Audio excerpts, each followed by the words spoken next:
আল্লাহর কথা যিনি বলেন তিনি তো আল্লাহর মনোনীত। আমি যদি এখন আব্রাহাম লিঙ্কনের গণতন্ত্রের কথা বলি তাহলে আমি আব্রাহাম লিঙ্কনের মনোনীত। আমি যদি সমাজতন্ত্রের কথা বলি তাহলে আমি কার্ল মার্কসের মনোনীত।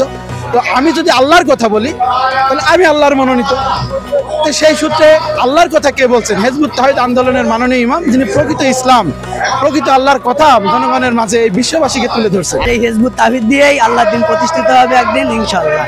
আমি চাবো যে গোটা মুসলিম জাতির নেতা হিজবুত তাওহীদের ইমাম হোক, এই জন্য যে গোটা মানব জাতি বাঁচবে।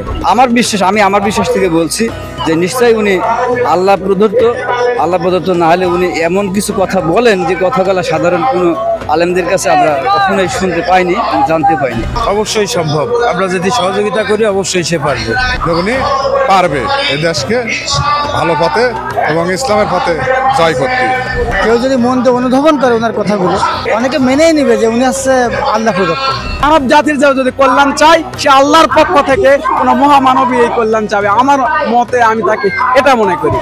আমরা আশা করি যে হিজবুত তাওহীদের মাধ্যমে পৃথিবীতে শান্তি প্রতিষ্ঠিত হবে। তার দ্বারা এই পৃথিবীতে আবার শান্তি শৃঙ্খলা প্রতিষ্ঠা করা সম্ভব, আমি বিশ্বাস করি। আলহামদুলিল্লাহ, যদি মানব জাতি এই কথাগুলোকে একের পর এক যদি মেনে চলে তাহলে ভবিষ্যতে আমাদের এই বাংলা ইসলামে পরিণত হবে ইনশাআল্লাহ। এখন আমরা আশাবাদী, যদি আমরা অনুরূপ আল্লাহর হুকুম মোতাবেক আমরা সমাজ পরিচালিত হই, তাহলে আমরা আবারও সুখ শান্তি ফিরে পাবো। এই আদর্শ প্রতিষ্ঠা হবেই, এটা সত্য।